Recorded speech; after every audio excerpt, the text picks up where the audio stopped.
ሰላም ጤና ይስጥልን የተወደዳችሁ የምናለሽ መቲ ፕሮግራማችን ተከታታዮች፣ የዛሬ የምናለሽ መቲ ፕሮግራም አሁን ተጀምሯል። የመታሰቢያ ቅጸላኔ ዛሬ እንግዳ ፕሮግራሜ ነው። እንግዳ ይዤላችሁ መጥቻለሁ። እንግዲህ የተከበሩ ዶክተር አበባው ደሳለው የፓርላማ አባሉ ናቸው። እንግዲህ ሰሞኑን በእርግጥ የሚወዳደሩበትን ፓርቲ ቀይረዋል። ከዛም ውጭ ያሉትን ሀገራዊ ጉዳዮች በተለይ የወልቃይት ጉዳይ ሰሞኑን በምርጫ ቦርድ ይዞት የወጣው ውሳኔ፣ የምክር ቤት አባላት ውሳኔ፣ የራሱ ደግሞ የተወካዮች ምክር ቤት ማነው ኃላፊነቱን የሚወስደው? ማነው በምን መልኩ ነው ኃላፊነት ወስዶ ምርጫ ቦርድን በዚህ ውጣ በዚህ ግባ ብሎ ውሳኔ ሊሰጥ የሚችለው ማን ነው? የተወሰነውስ ውሳኔ ለአማራ ሕዝብ ምን ማለት ነው የሚሉትን እንወያያለን። መታሰቢያ ቅጸላኔ በድጋሚ አብራችሁ ቆዩ።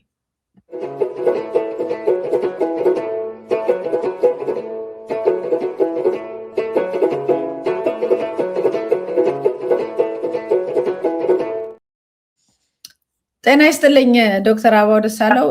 ያው የተከበሩ የፓርላማ አባል ስለሆኑ እንደዚህ ነው፣ ግን ወጣት ስለሆንክ በአንተ ልቀጥል መሰለኝ። ቅር የማይል ከሆነ ልክ ነው። አንተ ነኝ። መልካም። ያው ቦታው የተከበረ ነው። እንግዲህ እንደራሴ ማለት ማህበረሰቡ እንደራሴ ሆኖ እዛ ቦታ ላይ ይወክለኛል፣ ይከራከርልኛል ብሎ የሚመርጣችሁ ሰዎች ናችሁ። በእርግጥ እዛ ውስጥ እንደራሴ ሆኖ ገብቶ እንደራሱ ሆኖ የቀጠለ ወይም እንደ ብልጽግና ፓርቲ ወይም እንደቆመለት አንድ ቡድን ብቻ የሚቀጥሉ ወይም ባጭሩ ለማጨብጨብ ብቻ የሚገቡ እጅ ለማውጣት ብቻ እንትን የሚሉ ጥያቄ የማይጠይቁ ብዙ ጉዛን እንዳሉ እናውቃለን። እኛ በጣም የምናውቃቸው በጣም የተወሰኑ፣ አንደኛው አንተ፣ እንደገና ደግሞ ዶክተር ደሳለኝ ተቃዋሚ ያለ ሲባል ካሜራውም ህዝቡም መቼም ሌሎቻችን አንቃወምም፣ እነዚሁ ሰው ናቸው ተብሎ ወደ እናንተ የሚዞርበትን ሁኔታ ከዚህ በፊት ገልጬዋለሁ እና የሚሰማ ቢኖርም ባይኖርም ለምድሪቱም ለሰማይም ለህዝቡም እዛ ላለው ምስክር ይሆን ዘንድ የኢትዮጵያን እውነታ በተደጋጋሚ ስትገልጹበት የቆያችሁበት ሁኔታ ነው ያለው። አሁን በእርግጥ ዶክተር ደሳለኝ ከዛ ቦታ ላይ አግልሏል ራሱን። እንግዲህ ዶክተር አበባው ደሳለው ትቀራለህ። እዛ የነበረውንም ቆይታ ማወቅ አለብን። በተወሰነ ደረጃ ብቸኛ ተቃዋሚ ሆኖ መቀጠል፣ ሌሎቹ እንደ አንድ ቤተሰብ ልጆች ሆነው በአንድነት በኢትዮጵያ ህዝብ ላይ ሲወስኑ እናንተ ብቻችሁን ልክ አይደለም ብሎ መከራከር የሚሰጠው ስሜት ምንድን ነው? ጫናስ አለው ወይ የሚለውን ከዛ ብትጀምር። እሺ፣ አመሰግናለሁ መታሰቢያ ይህን እድል ስለሰጠሽኝ። አዎ ጫና አለው። ቀላል ጫና አይደለም ያለው። የተለያየ አቋም ማራመድ ቀላል አይሆንም። በጣም ከፍተኛ የአእምሮ ዝግጁነት ያስፈልገዋል። እንደዚህ አይነት ነገር ውስጥ ሲገባ ያመለያየት አዳራሽ ውስጥ ያለውን ነገርና ከአዳራሽ ውጭ የተለያየ ነገር፣ ማህበራዊ ህይወት ሌላ ነው፣ እንደገና አዳራሽ ውስጥ ያለው አቋም ሌላ ነው በሚል ማሳመን ካልተቻለ በጣም ከባድ ነው። እኔ በዛ በኩል ጥሩ የሆነ ሜንታሊቲ ያለ ብዬ ነው የማስበው። አዳራሽ ውስጥ ያለው ሌላ ነው፣ እንደገና ከአዳራሽ ውጭ ደግሞ ሌላ ነው ብዬ ሶሻላይዝ አድርጌ መኖሩን ነው የምመርጠው። ምክንያቱም እንግዲህ ሰፈር ላይ አንድ ላይ ነው ከሌሎች የፓርላማ አባላት የምንኖረው። ቋሚ ኮሚቴ ያለ የተለያዩ የምንገናኝባቸው ኤሪያዎች አሉና እንደዛ ማረክ አእምሮን ማዘጋጀት ካልተቻለ ከባድ ነው። እንደዛም ሆኖ የተወሰነ ስሜት አለው። ከባድ ነው። ምን አንዳንድ ጊዜ እንደው የራሴ ስሜት ነው። እናንተ የምትፈልጉትን ራሳችሁ ሆናችሁ ወይም ያመናችሁበትን ሀሳብ ይዛችሁ ወይም ለህዝብ ትክክለኛ ጥያቄ ነው ብላችሁ የያዛችሁትን በነፃነት እዛ ቦታ ላይ ስትገልጹ፣ ዋጋውን ለመቀበል ዝግጁ ሆናችሁ ማለት ነው ስትገልጹ፣ ሌላው ደግሞ የተጻፈለትን እና የታዘዘለትን ብቻ ይዞ የሚመጣ አለ። ይቀኑባችኋል። ራሳችሁን ሆናችሁ ለታሪክ የሚመዘገብ ነገር አስመዝግባችሁ ስትወጡ። አዎ ነፃነታችንን ለእውነትሽን ነው። እናንተማ እንደልባችሁ ትናገራላችሁ አይነት ነገር አለ ነፃነት። ምክንያቱም በፓርቲ ዲሲፕሊን የሚባል ነገር ስላላቸው እነሱ ያ ትንሽ ያጥራቸዋል እና በነፃነት ሀሳባቸውን መግለጽ ይከብዳቸዋል እና በእኛ ነፃነት እንዳልሽው ይቀናሉ። ቃል ትክክለኛ የሆነ አላውቅም። እንደዚህ አይነት ስሜት አለ። እናንተስ ባይተዋርነት ይሰማችሁ ይሆን? እነሱ በአንድ ጎን ናቸው። ጠቅላላ ተሰብስበው አንድ መንግስት ወይም ግለሰብ ብቻ የሚያዛቸውን የሚያደርጉ እንደው ግር ብለው በቡድን የሚያስቡ በቡድን ተልእኮ የሚሰጣቸው እናንተ ደግሞ ምናልባት 2 ወይ 3 ብትሆኑ ነው እና ባይተዋርነት፣ ብቸኝነት ለአንድ ሀገር አንድ ቦታ ሆናችሁ በተቃራኒ ቦታ ላይ እንደ ጠላት እዛ ላይ እንደ ረባሽ የመታየት ነገር በየጊዜው ይታያል እና የሚሰማው ነገር እንዴት ነው? ባይተዋርነት ይሰማችኋል ወይ? አዎ መጀመሪያ አካባቢ በተለይ የመጀመሪያ የፓርላማ ዘመን ላይ እሱ ስሜት ከፍተኛ ነው። ነገር ግን ቀስ ቀስ እያልሽ የመልመር ነገር ይኖረዋል እንጂ ልክ ነሽ። ባይተዋርነት ለምን አትደግፉም? ለምን እንደኛ ሀሳብ እንትን አትሉም? አታራምዱም? አይነት ነገር መወያየት ነገር አለ፣ ስሜቱ አለ እንዳልሽው የባይተዋርነት ለምን እነሱስ ህዝባችን ተመሳሳይ ህዝብ ነው። ለምንድን ነው እኛ የምንደግፈውን ማይደግፈው የምንቃወም ማንቃወም? እኛ የግል ጉዳይ ወይም የግል አጀንዳ የለንም። ሁላችንም ህዝባችን እንዲጠቀም እስከገባን ድረስ ለምንድነው በጋራ ማንሰራው የሚል ነገር ይመጣብሻል። በኋላ ግን እንደማይሆን ስትረጅ በተስፋ መቁረጥም ይሁን ያው የአቋም ልዩነት እንዳለ አክብረሽ እንዲሁ ትቀጥያለሽ እንጂ ስሜቱ አለ። በተለይ መጀመሪያው ዓመት ላይ ከባድ ስሜት አለው እሱ። መልካም እንግዲህ ሰሞኑን ስለወጣው ስለ ወልቃይት ጉዳይ እንነጋገር። ባለፈው ምርጫ ቦርድ የተባሉትን ቦታዎች ወልቃይትና እነዛን ክርክር ላይ ያሉ የሚባሉ ቦታዎች እነሱ ክርክር ላይ ምንድነው ጥያቄ የሚነሳባቸው ቦታዎች የሚሏቸው ናቸው። ወልቃይትና የመሳሰሉት እዛ አካባቢ ላይ ያሉትን ሁመራን የመሳሰሉትን በትግራይ ክልል ውስጥ አስገብተው ምርጫ ቦርድ የምርጫ ክልሎችን ወረዳዎችን እዛ ውስጥ ከቶ ያው ሁሉም ሲጮህ ነበረ፣ ይሄን ጉዳይ ሲያወግዝ ነበረ። ወዲያው ደግሞ አሁን ተመልሰው መጥተው ከትግራይ ክልል አውጥተን ነው ያሉት። አዚፍ እነሱ ኦልሬዲ ትግራይ ክልል ውስጥ እንደሆነ አምነዋል ማለት ነው። አውጥተን ብቻቸውን ቀጥታ ወደ ለተወካዮች ምክር ቤት እንዲወዳደሩ እዛ አካባቢ ያሉ ቦታዎች ወስነናል የሚል ውሳኔ ተቀምጧል። የመጀመሪያው ጥያቄ የፌዴሬሽን ምክር ቤት ይህን የማድረግ ስልጣን አለ ወይ? በዚህ ደረጃ ምርጫ ቦርድን በዚህ ውጣ በዚህ ግባ ብሎ እንትን የማለት ውሳኔ አለ ወይ? ወይስ ይህንን መወሰን የሚችለው ማን ነበረ? ይሄ እኮ ህግ ነው፣ በቃ የተጻፈ ህግ ነው። ከዚህ በኋላ ከዛ ተወክለው የሚመጡ ሰዎች የተመረጡ ሰዎች እንግዲህ ከትግራይ ክልል ከሆኑ የትግራይ ተወካዮች የትግራይ ክልል አድርገው ሊቆጥሩት ይችላሉ። ከአማራ ክልል ከሆነ የሚመጡት ደግሞ የአማራ ነው ብለው ሊቆርጡት ይችላሉ ያንን ቦታ እና ሶሉሽን ነው መጀመሪያ ይሄ ውሳኔ ነው ወይስ ውሳኔ እስከሆነ በዚህ ደረጃ በምርጫ ቦርድ ብቻ የሚወሰን ተራ ጉዳይ ነው ወይ የዛ አካባቢ የሚለው ውሳኔ ነው። በዋነኛነት ግን ምርጫ ቦርድ የማድረግ መብት አለው ወይ? አመሰግናለሁ። አዎ ይሄ እንግዲህ ገዢው ፓርቲ ወይም መንግስት ችግሩን ለመፍታት ያለውን ቁርጠኝነት ማለት የቁርጠኝነት ችግር ነው የሚያመለክተው። ቁርጠኛ ሆኖ ያለምንም ውዝግብ እንዲወሰን ማድረግ አለበት ባይ ነኝ። ማለት ሎንግ ላስቲንግ ሶሉሽን ነው መፈጠር ያለበት እንጂ እንዲሁ ለአጭር ጊዜ መፍትሄ ተብሎ እንደዚህ አይነት ትልቅ ውሳኔ መወሰን የለበትም ባይ ነኝ እኔም። ያ ኤሪያ እንደሚታወቀው እንግዲህ ከህገ መንግስቱ ከመጽደቅ በፊት በኃይል የተወሰደብን የአማራ ግዛት ነው ብሎ የአማራው ህዝብ የሚያምንበት ኢቭን የቀድሞ የአብን ፓርቲም እንደ አንድ ኦብጀክቲቭ አድርጎ የተነሳበት ኤሪያ ነው። የአማራ ግዛታዊ አንድነትና ኢተነጣጣይነት እንዳይኖር ማረጋገጥ የሚል ነገር እንዲኖር ማረጋገጥ የሚል ነገር ነበረ እና አንደኛው ግዛት እንደዚህ ያልሽው ወልቃይት አካባቢ፣ ራያ አካባቢ እንግዲህ መተከልም በዚህ አካባቢ ያለ ነገር ወደዚህ ወደ ሰሜን ሸዋማ ያሉ ኤሪያዎች አሉ፣ መራቤቴ አካባቢ ያሉ ኤሪያዎች አሉና እነዛን ኤሪያዎች ከአማራ ግዛት በህገወጥ መንገድ ተወስደውብናል የሚል ነገር ነው ያለው። ስለዚህ የወልቃይትና ራያው እንግዲህ በጦርነቱ ወቅት ያው በፊት በኃይል ነው የተወሰደብን፣ በኃይል አስመልሰነዋል ተብሎ ህዝቡ ተረጋግቶ የሚኖርበት ጊዜ ነበር ያለው አሁን እና የሚጠበቀውም ወደ አማራ ክልል ይመጣል ተብሎ ነበር እነዚህ ቦታዎች ይወሰንልናል ተብሎ። ነገር ግን ያ ውሳኔ መወሰን አልቻለም።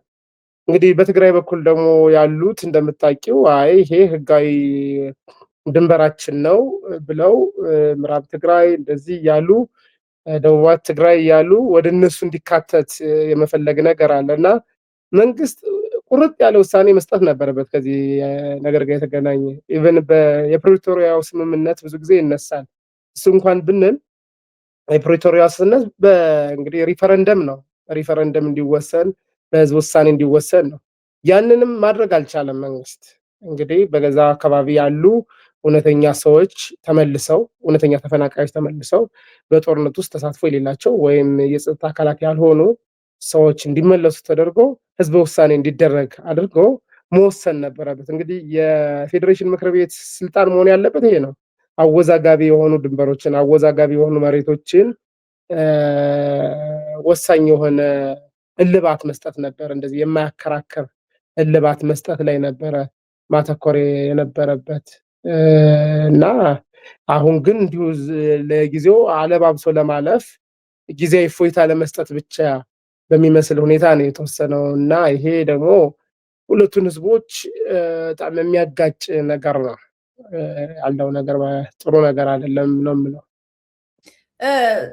ጊዜያዊ ነገር ነው ብለህ ታስባለህ? ምክንያቱም ነገሮች እንዲህ ነው እንግዲህ መሬት እየያዙ ታሪክ እየተጻፈ ከዛ በኋላ ይሄ ነገር በዚህ ተወስኗል ተብሎ የሚካሄደው በምርጫ ደረጃ ከዛ አካባቢ አሁን መንግስት በዛም በዚህም ብሎ የሚፈለጉት ሰዎች እንዲመረጡ ከተደረገ እና አካባቢውን ወክለው የሚቀመጡ ሰዎች ናቸው እንግዲህ በቦታ ላይ ምንም ይመጣ ሊወስኑ የሚችሉት። ስለዚህ ጊዜያዊ ውሳኔ ነው ማለት ይቻላል። አዎ ልክ ነሽ። ቀላል ጉዳይ አይደለም እንዳልሽው የሚወሰነው በዛ አካባቢ ነው። ጊዜያዊ የምትይው ምንድነው? አሁን የክልል ተመራጮችም የሉበትም ነው የተባለው እና የፌዴራል የፓርላማ ተመራጭ ብቻ አድርጎ እንዴት መቀጠል ይቻላል? ህገ መንግስታዊ ነው ወይ የሚለውም ግራ ያጋባል። እያንዳንዱ ክልሎች የራሳቸው ምክር ቤት አላቸው። እነዚህ አካባቢዎች የክልል ምክር ቤት ሳይኖራቸው እንዴት ነው የሚቀጥሉት የሚለው ነገር ግራ የሚያጋባ ነው። እንዳልሽው ግን ቀላል ውሳኔ አይደለም። ከበጀት ጋር የተገናኘ ነገርም ሊኖረው ይችላል። በጀት እስከዛሬ እየተለቀቃችላቸው አልነበረም እና በጀት የመልቀቀው ነገርም ይኖራል። የተለያዩ ውሳኔዎችም ይኖራሉ እና ሪፈረንደም ነው የህዝብ ውሳኔ ነበር መሆን የነበረበት ይሄ ወይም ደግሞ ለረጅም ጊዜ ታሪክን በማጥናት እነዚህ ቦታዎች በታሪክ የማን ናቸው የሚለውን ነገር በማይወላዳ ነገር መፍጠር ነበረበት። ወይም እንደ ፕሪቶሪያ ስምምነት ቢባል እንኳን ህዝበ ውሳኔ አድርጎ ዘላቂ መፍትሄ መስጠት ይገባ ነበር። ማለት የማያጨቃጭቅ ሁለቱን ህዝቦች የማያጨቃጭቅ ዘላቂ መፍትሄ መስጠት ይገባው ነበር ፌዴሬሽን ምክር ቤት ባይ ነኝ። በፕሪቶሪያ ስምምነት ላይ የድንበር ጉዳዮች አልተነሱም እያሉ ነው ከመንግስት አካላት ሲነግሩን የነበረው። እንግዲህ ውስጥ የተስማሙትን አናውቅም። ሪፈረንደም ራሱ መፍትሄ ነው ወይስ አሁን መጨረሻ ላይ የተናገርከው አንድ ቦታ በህገወጥ መንገድ ከሆነ የተወሰደው ከዛ በፊት ያንን ቦታ ሊገልጽ የሚችል ሰነድም ሆነ ለምስክርነት የሚበቃ ጉዳይ መሬት ላይ ካለ ትክክለኛ ታሪኩ ታይቶ ትክክለኛ ውሳኔና ትክክለኛ ፍርድ መሰጠት የለበትም ወይ ከሪፈረንደም ይልቅ? ትክክል። እሱ የበለጠ አማራጭ ነበረ። የፕሪቶሪያ ስምምነት ላይም ተቃውሞ ነበረ። ይሄን መሬት ወደ ሪፈረንደም ማምጣት አይገባም ነበረ። በአንድ ወቅት በግዳጅ የተወሰደ ነው። ብዙ ሰብአዊ መብት ጥሰት የተፈጸመበት አካባቢ ነው። የአካባቢ የአማራ ነኝ ስላሉ ብቻ ለጊዜ የተደበደቡ እስራት የደረሰባቸው ከፍተኛ እንግልት የደረሰባቸው ህዝቦች አሉ። እንግዲህ በሁለቱም አካባቢ በወልቃይትም በራያም አካባቢ እና ይሄ ደግሞ በግዳጅ የተደረገ ስለሆነ አሁን ደግሞ ታሪክን አጣቅሶ እንዳልሽው የታሪክ መዛግብት የሀገር ሽማግሌዎች አሉ። ያንን ነገር አጣቅሶ ወደ በፊቱ ወደ ህጋዊ ቦታው ወደ አማራ ክልል መወሰን ነበረበት ማለት ነው። ያ ደግሞ ሊሆን አልቻለም። እንደው ሪፈረንደም እንኳን ቢባል ነው። አሁን እኮ የፕሪቶሪያ ስምምነትን አልወሰኑትም። እንደገና ታሪክንም መሰረት አድርገው የወሰኑት ውሳኔ የለም። ግራ የሚያጋባ ውሳኔ ነው የወሰኑት የሚለውን ለመናገር ነው። በእርግጥ የህወሓት ህገ መንግስት የሚባለው ነገር ብሔርን መሰረት ያደረገ እና በራሳቸው ፈቃድ ቦታዎችን በራሳቸው መንገድ እየቆራረጡ ይሄ ከሌ የሚል ብሔር ላይ መሰረት ያደረገ ፖለቲካ ባይጀምር ኖሮ እነዚህ ጦርነቶች አላስፈላጊ ጦርነቶች ሊሆኑ እንደሚችሉ ግልጽ ነው። ምክንያቱም ማንኛውም ዜጋ የትኛውም የኢትዮጵያ ምድር ላይ ሄዶ የመኖር እዛ ስራ ቤተሰብ የማፍራት የመስራት ኃላፊነትም ፍላጎትም ካለው ሊሆን ይገባ ነበር። እንግዲህ አሁን ይሄን አንድ መንግስት እንደ አንድ መንግስት ችግር መፍታት ከፈለገ መጀመሪያ ሊፈታ የሚገባው ነገር እነዚህን ጉዳዮች ነበሩ። እነዚህ ነገሮች ሊፈቱ አልተፈለጉም። ነገር ግን እነዚህን ጉዳዮች ራሱ ለራሱ ጥቅም እያዋለ እንደገና ተጨማሪ ጦርነትን በህዝብ ላይ ማወጁ ሊያስጠይቅ ይችላል አንድን መንግስት። ምናልባት እንግዲህ አንተም ያው ፓርቲ ቀይራል፣ ወደ ዜግነት ፓርቲ ይመጣል። ምናልባት በእናንተ በዜግነት ላይ መሰረት ያደረገ ፓርቲ ላይ እነዚህን ጉዳዮች ልታዩቸው የምትችሉባቸው ነገሮች አስቀምጣችኋል መንገዶች? ትክክል። አሁን እንደ ኢሃፓ እንደዛ ነው። ኤትኒክ ቤዝድ ፌዴራሊዝምን እንቃወማለን። በነገራችን ላይ አብንን በነበርንበት ወቅት ይሄ ብሔርተኝነቱ ተገደንበት የገባንበት ነው እንል ነበር በተደጋጋሚ። የእውነትም ነው። ምክንያቱም ሌሎች ብሔርተኝነቶች፣ የኦሮሞ ብሔርተኝነት፣ የትግራይ ብሔርተኝነት ከፍ ባለበት ጊዜ እኛም ብሔርተኝነት ድርጅት ያስፈልገናል ብለን የገባንበት አይነት ነገር ነው እንጂ ቀደም ብሎ ለረጅም ጊዜ የዜግነት ተኮር ፖለቲካን የሚያራምድ ህዝብ ነው ያለን እና እንዳልሽው ነው ይሄ ኤትኒክ ቤዝድ ፌዴራሊዝም ወይም ብሔርን ተኮር ያደረገ አከላለል፣ የክልሎች አከላለል ባይኖር ኖሮ ይሄ ሁሉ ችግር አይፈጠርም ነበር። ጎንደር፣ ራያ እንደዚህ ተብሎ ቢጠቀስ፣ አማራ፣ ትግሬ እንደዚህ የሚሉ ነገሮች ባይኖሩ ኖሮ ህዝቡን ችግር ውስጥ አይከቱትም ነበረ። እንደ የቋንቋ ጉዳይም ካስፈለገ ጂኦግራፊካሊ ተደርጎ ዜጎች በፈለጉት ቋንቋ የመገልገል መብትንም ማክበር ይቻል ነበረ። የብሔራዊ ስራ ቋንቋዎችን በስምምነት ተስማምተው ማለት ነው። ያ ችግር ነው። ጎሳን መሰረት ያደረገ ይህንን አከላለል ቢስተካከል ኖሮ ይህ ሁሉ ጣጣ ውስጥ አንገባም ነበር እና እዛ ላይ ቢተኮር መልካም ነው። እንዳልሽው የከሌ ክልል የከሌ ብሔር ነው ተብሎ ኢንዲጂኔስ የሆነ ወይም እና ሴትለርስ ብሎ ነው የሚከፋፍለው። ይሄ ህገ መንግስት እንደሚታወቀው ነባር ህዝቦች እና ሰፋሪዎች ብሎ የሚከፋፍል ነው። ይሄንን ማስተካከል ብንችል እንዳልሽው ዘላቂ መፍትሄ ማበጀት ይቻል ነበረ። ይሄ ክልሎች ብሔር አይኖራቸውም፣ አካባቢዎች ብሔር አይኖራቸውም። ክልሎች የሁሉም ብሔር ብሔረሰቦች ወይም የኢትዮጵያ ህዝብ አጠቃላይ መኖሪያ ከተደረጉ እንደዚህ አይነት ጭቅጭቅ ውስጥ አንገባም ነበረ። ያንን መፍታት ባለመቻሉ ነው እዚህ ችግር ውስጥ የገባ ነው። ምናልባት ባለመፈለጉም ሊሆን ይችላል። እንደው በዚህ ጉዳይ ላይ ግን አሁን ምርጫ ቦርድ ባወጣው ጉዳይ ላይ የተወካዮች ምክር ቤት ምንም አይነት እዚህ ላይ መብት የለውም ነበር ምንም ነገር የማድረግ ወይም ወደዛ መምጣት አልነበረበትም። የፌዴሬሽን ምክር ቤት ብዙ ጊዜ ድንበር አጨቃጫቂ ድንበሮችን፣ የማንነት ጥያቄዎች እንደዚህ ይፈታል። የፌዴሬሽን ምክር ቤት ስልጣን ነው። ተወካዮች ምክር ቤት ግን የህዝብ አጀንዳ ስለሆነ መምጣት ነበረበት። የህዝብ ጥያቄ፣ የህዝብ አጀንዳ፣ የህዝብ ችግሮች መመከር አለባቸው ወደ ተወካዮች ምክር ቤት መጥተው። ግን አንድም ጊዜ በዚህ ጉዳይ ላይ ተወያይተን አናውቅም እንጂ አንቺ እንዳልሽው የህዝብ ችግር እስከሆነ ድረስ የህዝብ ጥያቄ እስከሆነ ድረስ መመከር ነበረበት። እንግዲህ ይህንን መግለጫ ተከትሎ የነ ስምረት እነ አቶ ጌታቸው ረዳ እንደዚሁም ሌላው የቲፒኤልኤፍ ቡድን በአጠቃላይ የዛ አካባቢው ያለው እንቅስቃሴ ያው በዚህ ጉዳይ ላይ ተቀባይነት የለውም፣ የትግራይ ቦታ ነው፣ በዛ መከለል አለበት፣ እንደውም የስምረት ፓርቲ አይወዳደር መንግስት ይህን አቋሙ ካላስተካከለ ብለው ያወጡትን መግለጫ አይተናል። በአንጻሩ ደግሞ የአብን ሰዎች በዚህ ጉዳይ ላይ ይህንን ነገር የማሞገስ እና ጥሩ ነው የማለት ነገርም ጥሩ ጅማሮ ነው፣ ጥሩ ነው ያሉበትን ነገር አለ። ይሄ ማለት ምን ማለት ነው? አሁን በኃይል የተወሰደው በኃይል ተመልሷል ብሎ የተረጋጋው ማህበረሰብ እንደገና ቀምቶ ወደ ፌዴራል መንግስት መወሰዱ ይህን ያህል ሊያስመሰግን ይቻላል ወይ? ተመልሷል ማለት ነው ወይ? ለአማራ ክልሉ ምላሽ ተሰጥቶታል ማለት ነው? ይሄ በዚህ ደረጃ ምላሽ የተሰጠው በተካባቢዎች? አዎ በጣም ጥሩ። እኛም እንዲህ ዲስከስ ስናደርግበት እንደ ጓደኛ የተለያዩ ሰዎች ጋር ስንወያይ ያየሁት ነገር ይሄንን ነው። ስምረት ፓርቲ እንዳልሽው አቋማቸውን የገለጽኩት እንዲህ የትግራይን ህዝብ እንወክላለን ብለው ነው። የትግራይ ህዝብ መልስ ይሄ ነው፣ የትግራይ ህዝብ አቋም ብለው ወጥ አቋማቸውን አንጸባርቀዋል። በተቃራኒው የአብን ሰዎች ግን እንደዚህ አይነት ጠንከር ያለ አቋም ሲያሳዩ አልታየም። ይልቁንስ እንዲሁ ዝም ብሎ ገዢ ፓርቲ የወሰነውን ውሳኔ ማጨብጨብ ላይ ነው ያተኮሩት። እንግዲህ የአማራ ተወካይ እንደመሆናቸው መጠን የአማራ ህዝብ ምንድነው የሚለው ብለው በዛ መሰረት ነበር አቋማቸውን መግለጽ ያለባቸው።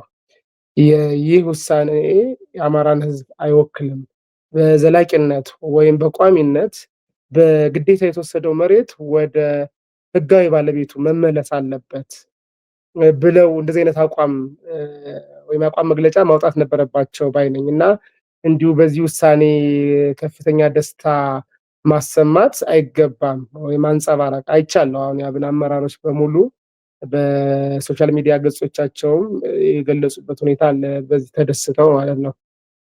እሱን እኔ በፍጹም አልደግፈውም። እነ ኮሎኔል ደመቀም ያው የጊዜያዊ አስተዳደሩ የወልቃይትም በዚህ ደረጃ ላይ ጥሩ ነገር እንደሆነ አድርገው ነው የተናገሩት። ዛሬ ወጣው ኖርማሊ ከገዢው ፓርቲ ጋር ነው እየሰሩ ያሉት እነዚህ አብንም በይው ጊዜያዊ መንግስቱ። ስለዚህ የገዢው ፓርቲ የሚወስነውን ውሳኔ አሜን ብሎ የመቀበል ነገር አላቸው። የህዝብን ስሜት አዳምጠው ማንጸባረቅ ላይ በጣም ከፍተኛ ድክመት አለ ሁለቱም ጋር። ምናልባት ግን የነጌታቸው ረዳንም እኮ መግለጫ በእርግጥ ሌሎቹ እነ ደብረጽዮን ምናምን የጊዜያዊ አስተዳደሩ የትግራይ ያወጣውን ነገር እንረዳለን። ግን ጌታቸው ረዳ የመንግስት አማካሪ ነው፣ የብልጽግና የአብይ አህመድ ቅርብ ወዳጅ አማካሪ ነው። እነ በለጠ ሞላም በሚኒስትር ደረጃ እዚሁ ብልጽግና ውስጥ አብረው ሲመክሩ የሚውሉ ናቸው። የሚጽፉትን ነገር የእውነት ከልባቸው ነው ብለን ነው ማመን እንችላለን ወይስ እዛው ተነጋግረው አንዳች ነገር ለመፍጠር ተስማምተው ያደረጉትና በአደባባይ ሌላ ነገርን ያው ሌላ ውጤት እንዲመጣ ተመካክረው የወጡበት አቅጣጫ የሚመስል ነገር አለ እንጂ በዚህ ጉዳይ ላይ ምንም ነገር ሳይማከሩ ምንም ነገር ሳያውቁ እንደኛ ድንገት የሚሰሙት ነገር ነው ብዬ ለማመን ይቸግረኛል። አዎ እርግጠኛ መሆን አይቻልም። ግን እነ ጌታቸው ያንጸባረቁት የህዝቡን ስሜት አንጸባርቀዋል። እነሱ በነገራችን ላይ መደነቅ አለባቸው በእኔ እይታ ማለት ነው። ያው የዲፈረንት ቪው ነው። የእነሱ ከትግራይ ፐርስፔክቲቭ ነው ያዩት። እኛ ደግሞ የአብን ተወካዮች ደግሞ ከአማራ ፐርስፔክቲቭ አይተው ነው አቋም መግለጫ ማውጣት የነበረባቸው።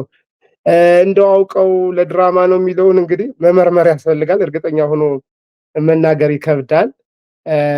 ነገር ግን እነዛ ፓርቲ አቋቁመዋል፣ ትግራይን ህዝብ የሚወክል የትግራይ ህዝብ ስነ ልቦና ትርታ የትኛው ነው ብለው በዛ መሰረት ነው የተንቀሳቀሱት ነው የምለው። ልክ ነው። አይ ያው በአንድ ቦታ ላይ ስራ አስፈጻሚ ኮሚቴ ሆነው ሲሰበሰቡ አብረው ሲበሉ ሲጠጡ አብረው ሎጅ ሲመርቁ አብረው ይሄንን መንግስት ሲያንቆለጳጵሱ የሚውሉ ሰዎች እንደዚህ አይነት ውሳኔ ሲመጣ በግራና በቀኝ የተለያየ ማለት ሊፈቀድላቸው ይችላል ወይ? ካልተፈለገ በስተቀር ከመንግስት በዚህ ደረጃ መንግስትን መቃወም ራሱ የሚጠቅም አለ ብዬ ስለማልገምት ነው። አዎ ልክ ነሽ። ከመንግስት ጋር እየሰሩ ነው። የመንግስት መብቱ ቢሰጣቸው ነው። መብቱ ባይሰጣቸው መንግስት የማይፈልገው ነገር ቢሆን በዚህ ደረጃ ይናገራሉ ብዬ አላስብም። እንዳልሽው ነው። በእርግጥ አብረው እየሆኑ ብዙ ነገሮችን የሚወስኑ አካላት ምንም ነገር ማያውቁም ማለትም ይከብዳል። እንዲሁ ግን ያው ፖለቲካ አይነት ነገር ነው። የፖለቲካዊ ነፃነት በዚች ኤሪያ ላይ በዚች ውስን ኤሪያ ላይ የተሰጣቸው ይመስላል። እንደዛ ነው የሚመስለው። ምናልባት አሁን ያለው ብልጽግና መንግስት ይህንን ካርድ በደንብ ሊጠቀምበት ነው። የእርስ በርስ ጦርነትንም ቢሆን እድሜ ማራዘሚያም ቢሆን ከብዙ አንግል ሊጠቀምበት ይህንን ካርድ በራሱ ኪስ ውስጥ አስገብቶታል። በዚህ በኩል ደግሞ በአማራውና በትግራዩ ስም ያሉ ፓርቲዎች ደግሞ እንደዚህ አይነት ነገር ለራሳቸው ለሚፈልጉት አጀንዳ እየተጠቀሙት ነው ያሉት።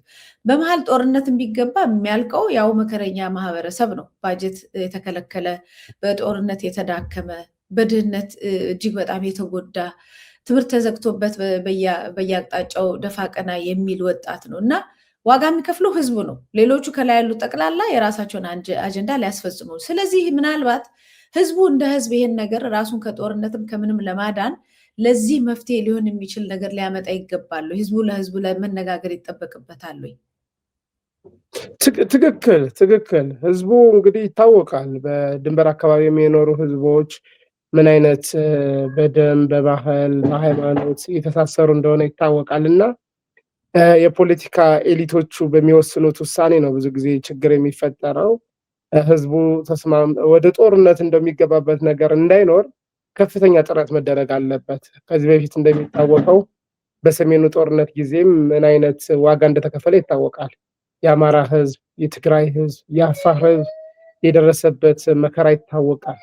አንቺ እንደውም በቦታው እየተገኘሽ ብዙ ነገር ስትሰሪ እንደነበር አስታውሳለሁ። የነበረው የንብረት ውድመት፣ የነበረው የሰብአዊ መብት ጥሰቱ፣ የሰው ግድያ፣ መቁሰሉ፣ ምኑ በጣም አሰቃቂ ነበር እና ያ ነገር እንዲደገም በፍጹም መፈቀድ የለበትም። የፖለቲካ ቁርጠኝነቱ ቢኖር ኖሮ እንደዚህ አይነት ችግሮች፣ ከፍተኛ ችግሮች አልነበሩም። ነገር ግን የፖለቲካ ቁርጠኝነቱ ፍላጎቱ ስለሌለ ነው ብዬ ነው የማስበው እና ህዝቦች እንዲሁም መነዳት የለባቸውም። የተለያዩ የኢትዮጵያ ህዝብ አጠቃላይ የጦርነትን ውጤት ከነዚህ ህዝቦች በላይ የሚያውቅ የለም። እንደ ኢትዮጵያ ህዝብ የሚያውቅ የለም። በተለይ በቅርቡ ደግሞ የሰሜኑ ጦርነት የበለጠ ገፈት ቀማሾች አማራ፣ ትግራይ እና የአፋር አካባቢ ኢትዮጵያውያን ስለሆኑ በጦርነት የሚያዘምቱትን አካላት ኖ ማለት አለባቸው። እነሱን ተከትለው ወደ ጦርነት መግባት የለባቸውም ነው የምለው። ያው እንግዲህ ምርጫ አለ ብሏል መንግስት። ስለዚህ ለምርጫ አንዳንድ ቴሌቪዥን ላይ የሚደረጉ ክርክሮችን እያየን ነው። ትብብር ለኢትዮጵያ አንድነት የሚል ተመስርቶ የተለያዩ ፓርቲዎች እናት ፓርቲ፣ ኢህአፓን የመሳሰሉትን ጨማምረው አንድ ላይ ድሮ በቅንጅት አይነት አካሄድ አንድ ላይ ለመወዳደር እየሞከሩ ነው ያሉት። በዛ መሀል ግን በአንድ በኩል በምርጫ እቀመጣለሁ የሚለው መንግስት ደግሞ በሌላ መልኩ እጩ ተወዳዳሪዎችን እያፈነ ዋጋ እያስከፈለ ነው። ሰሞኑን የወጣ አንድ መረጃም አለ፣ አንተም የምታውቀው ያው የፓርቲያችሁም አባል ነው እና እንዴት ነው ያ ሊሆን የሚችለው? በእርግጥ ቅድመ ሁኔታዎች ከዚህ በፊት ብዙ ፓርቲዎች አስቀምጠው ነበረ። ጦርነቱ መቆም አለበት፣ እስረኞች መፈታት አለ፣ ህሊና እስረኞች መፈታት አለባቸው፣ ነፃና ገለልተኛ ሚዲያ መኖር አለበት፣ እንደዚሁም ይሄንን የሚከታተሉ ለምስክርነት የሚበቁ ከውጭም ከየትም የሚመጡ ታዛቢዎች መኖር አለባቸው የሚል ነበር። እሱም አልተሰማም። ከዛም ውጭ ጭራሽ እጩዎችን እየወሰዱ ማሰር ብቻ ሳይሆን የእጩዎቹን ንብረት ሳይቀር እስከ ማጥፋት ደርሷል። አሁን ታስሯል የተባሉት እጩ የሙዝ ማሳቸው በጠራራ ፀሐይ እንዲጠፋ እንዲጨፈጨፍ ተደርጓል እና በዚህ ጉዳይ ላይ እንዴት ነው? ምርጫ ይኖራል? በዛም ጉዳይ ላይ ያለውን መረጃ በዛው አካፍለን። አመሰግናለሁ። እንዳልሽው ነው። በእንደዚህ አይነት ሁኔታ ምርጫ መካሄድ የለበትም ብለን እኛም በምክር ቤት በተደጋጋሚ ጊዜ ገለጽንበት። በፓርቲ ደረጃ ደግሞ ኢህአፓ፣ እናት፣ መኢአድ አንድ ላይ የሆኑ ትብብር ለኢትዮጵያ በሚለው በተደጋጋሚ መግለጫ ያወጡበት ሁኔታ ነው ያለው። እንዳልሽው ቅድመ ሁኔታ መሟላት አለባቸው፣ እነዚህ ካልተሟሉ ወደ ምርጫ ማንገባም የሚል ነገር ነበረ እና ምርጫ ግን በሌላው በኩል ደግሞ ስታየው መንግስት ገዢው ፓርቲ ደግሞ በፍጹም ምርጫው አይቀርም፣ ምርጫ ይኖራል የሚል ነገር አቋም ነው የቀጠለው። ነገር ግን አስቻይ ሁኔታ ለመፍጠር ምንም ጥረት ሲደረግ አልታየም። አሁንም በአማራ ክልል ላይ አክቲቭ የሆነ ጦርነት አለ። በተለያዩ አካባቢዎችም ግጭቶች አሉ። በቤንሻንጉል፣ በደቡብ አካባቢም፣ በጋምቤላ አካባቢዎች ግጭቶች አሉ አሁንም እና እነዚህ ባሉበት ሁኔታ ነው ምርጫ እንግዲህ የሚያካሄደው። ያው ምርጫ ልንገባበት የቻለበት ምክንያትም በኋላ ልገልጽ እችላለሁኝ። ግን መንግስት እነዚህ ነገሮች ሳያሻሽል ምርጫ አካሄዳለሁ ማለት ትንሽ አስቸጋሪ ነገር ነው። ምቹ ሁኔታ፣ ምቹ መደላደል መፍጠር አለበት። እንደውም እስካሁን ድረስ የታሰሩ መፈታት አለባቸው ስንል ሌላ አዲስ እስር ማካሄድ፣ ያውም እጩ አንድ የፓርላማ እጩ ተመራጭን በዚህ መንገድ ማሰር፣ ማዋከብ፣ ንብረቱን ማውደም በእውነት በጣም አጠያያቂ ነው። እውነተኛ ፓርቲዎች፣ ሀቀኛ ፓርቲዎች ከፉክክሩ እንዲወጡ የሚደረግ ነገር ነው የሚመስለው። ከዚህ በፊትም እኛ የምንጠብቀው አሁን ወደ ምርጫ ልንገባ የቻልንበት ምክንያት መንግስትን አቤት አቤት የሚሉ ሀቀኛ ፓርቲዎች ያልሆኑ የመንግስት አጃቢዎች በብዛት ይገባሉ እና የህዝብ ድምፅም በሚገባ ሁኔታ ላይደመጥ ይችላል የሚል ፍራቻ ነው ወደዚህ የገባ ነው። አሁንም እንደዚህ አይነት ሀቀኛ ፓርቲዎች፣ እንደኛ አይነት ሀቀኛ ፓርቲዎች ጨዋታ ውጭ ለማድረግ የሚደረግ ጥረት ነው የሚታይ። ይሄን ካላስተካከለ ያው መውጣታችን አይቀርም። ከዛ በኋላ ለመንግስት የሚያጨበጭቡ በፓርቲዎች ወደ ፓርላማ ይገባሉ ማለት ነው አሁን እና ያስተዛዝባል። አሁን የእጩ ተወዳዳሪው የኢሃፓ የጋሞ ዞን ጽህፈት ቤት ኃላፊ ጓድ ሰለሞን ሳዳ ይባላሉ። እንግዲህ አሁን በአሁኑ ሰዓት እንደዚሁም በፓርቲው እና በትብብሩ ብርቱ ጥረት እና በኢትዮጵያ ብሔራዊ ምርጫ ቦርድ ክትትል ተፈቷል ይላል። እንግዲህ አሁን ዋናው ነገር ተፈቷል አለ። እኔ ራሱ አዲስ ዜና ነው ለእኔማ። ተፈቷል ይላል። ከሰዓታት በኋላ ተፈቷል ተብሏል። እንደዚሁ ያው የራሳቸው የሙዝ እርሻ ምናምን የነበራቸው ሁሉ እንዲጠፋባቸው እንዲጨፈጨፍ በአደባባይ ተደርጓል ይላል። አሁን ይሄ ማለት ምን ማለት ነው? በአጭሩ እንደው ሰው ችሎ ለመምረጥ ችሎ መምረጥ የማይችል ብዙ አለ። የጦርነት ቀጠና ውስጥ ያለ ማህበረሰብ ምርጫም ሊያካሂድ አይችልም። ስለዚህ በጣም ብዙ ሺህ ህዝብ፣ በሚሊዮን የሚቆጠር ህዝብ ምርጫ ሊመርጥ አይችልም ማለት ነው። ምርጫ ሊመርጥ ካልቻለ ደግሞ ባይ ዲፎልት እንግዲህ አሸንፊያለሁ ብሎ መንግስት ሊቀመጥ ይችላል ማለት ነው። ምርጫ መምረጥ የሚችለው ሄዶ ከቤቱ ተነስቶ ሊመርጥ የሚሄድ ሰው ደግሞ በዚህ እጩ ተወዳዳሪ እና በሌሎች ላይ በሚደርሰው እንግልትና በተለይ የንብረት ውድመት የመሳሰሉት ፈርቶ ግዴታ ተገዶ እዛ አካባቢ የመንግስትን አካል በፍራቻ እንዲመርጥ ሊያደርግ ይችላል። ስለዚህ ይህ ምርጫ ቢካሄድም ባይካሄድም ጥቅሙ ለመንግስት ብቻ እንደሆነ አይደለም ወይ እየተደረገ ያለው በዚህ ሁኔታ? አይደለም፣ በዚህ አልስማማም። ምክንያቱም እንዳልኩት ነው፣ ትክክለኛ የህዝብ ድምፅ የሚያሰሙ ፓርቲዎች ወደ ምክር ቤት ካልገቡ ማን ነው ለህዝቡ በድፍረት የሚከራከርለት?